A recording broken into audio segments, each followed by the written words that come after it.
건나물 TV를 촬영을 많이 하다 보면요, 많이 나오는 이야기 중에 하나가 혈액순환에 관한 이야기인 것 같아요. 그만큼 혈액순환이 우리 건강에 도움이 많이 된다. 정확히 혈액순환 하면 뭐부터 어떻게 뭐를 해야 되는지 잘 모르겠어요. 뭐 영양제를 먹어야 되는지, 아니면 뭐 운동을 해야 되는지, 병원을 가야 되는지. 그래서 돈을 안 들이고 우리가 할 수 있는 혈액순환이 잘 되는 방법이 있을까요? 답이 있습니다. 돈 안 들이면서도 혈액순환이 잘 되게 할 수 있는 방법에 대한 이야기로 시작을 해보도록 하겠습니다.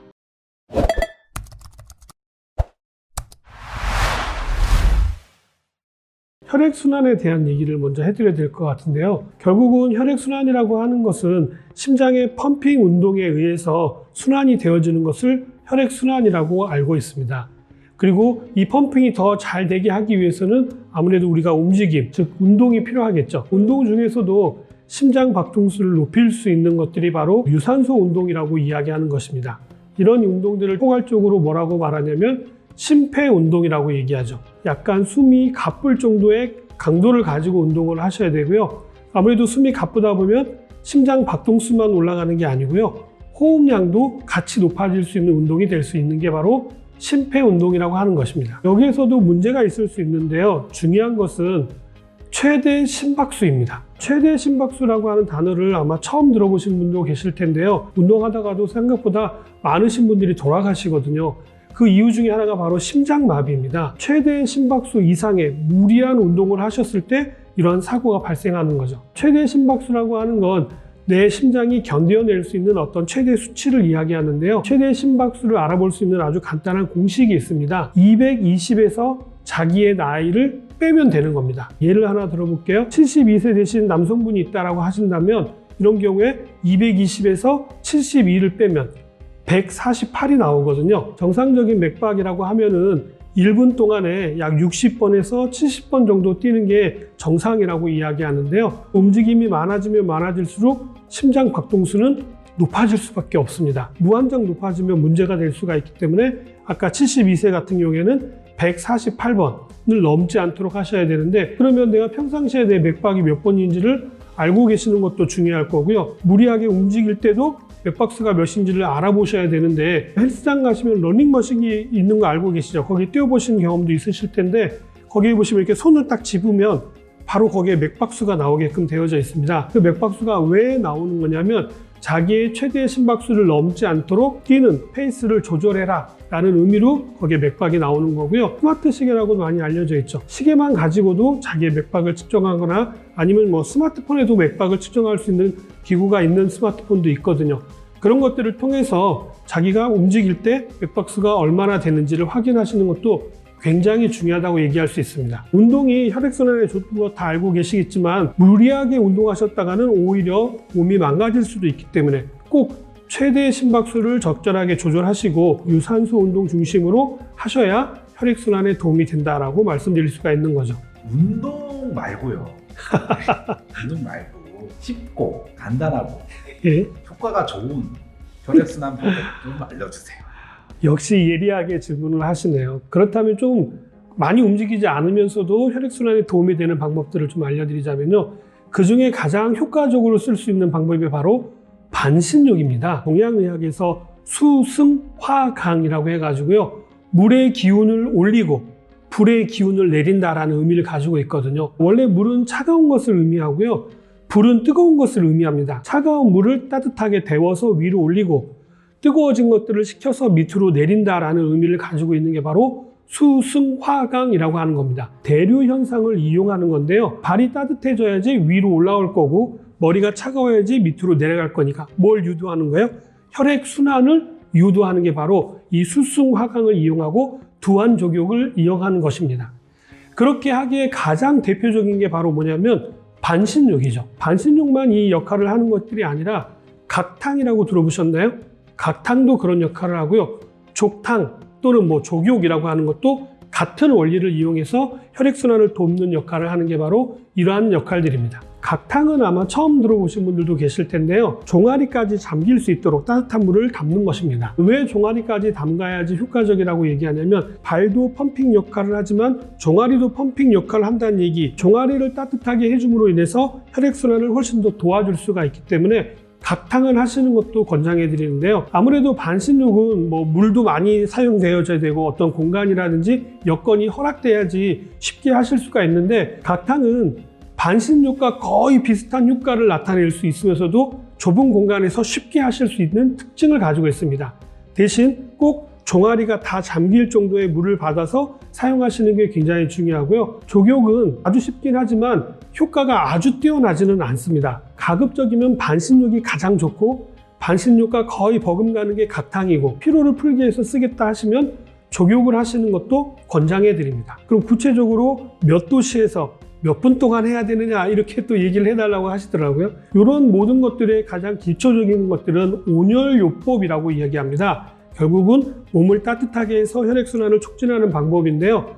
크게 온열요법이 필요하신 여러 가지 질환이 있으신 분이라고 하신다면 약 40도씨에서 20분 정도 하시는 것들을 권장해 드립니다. 여기서 아주 중요한 점은 뭐냐면 이 40도의 물 온도를 적절하게 잘 유지하셔야 된다는 거예요. 처음에는 40도인데 시간이 지날수록 어떻게 될까요?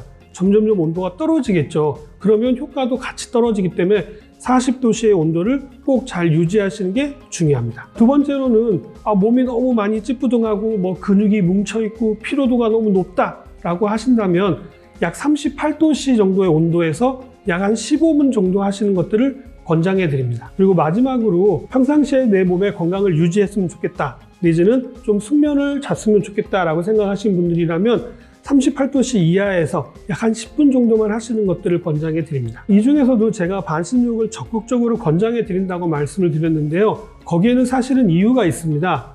혈액순환을 해주기 위한 여러 가지 방법 중에 하나, 운동이 있다고 말씀드렸잖아요. 운동은 최대 심박수가 넘어갈 경우에는 돌연사가 일어날 수 있다고 말씀드렸는데요. 반신욕은 그런 일들이 거의 일어나지 않습니다. 왜냐하면 심장에 무리를 주지 않으면서도 혈액순환이 잘 되게 해주는 가장 대표적인 요법이 바로 반신욕이기 때문입니다. 또 하나의 장점이 있는데요. 운동을 할 때 땀을 흘리게 되잖아요. 이럴 때 노폐물이 우리 몸 밖으로 빠져나가는데, 무리하게 운동을 해서 흘리는 땀은 노폐물만 빠져나가는 게 아니라 우리 몸에 꼭 필요한 미네랄도 같이 빠져나가거든요. 반신욕을 했었을 때는 노폐물은 좀 많이 빠져나가고 미네랄은 좀 더 적게 빠져나가는 장점이 있다는 뜻이죠. 혈액순환이 잘 되기 위한 세 번째 방법이 있는데요. 발끝치기입니다. 발 뒤꿈치를 모은 상태에서 발끝만 이렇게 치는 겁니다. 1분만 해보십시오. 1분을 채우기가 쉽지 않습니다. 발끝치기의 원리는 바로 뭐냐면 모세관 현상을 이용하는 것입니다. 간략하게 설명을 드리자면, 물이 있을 때 휴지를 갖다 대면 어떤 일이 벌어져요? 밑에서 위로 물이 쭉 빨려 올라가는 거 보신 적 있으시죠? 원래 물은 어디서 어디로 흘러요? 위에서 아래로 흐르게끔 되어져 있습니다.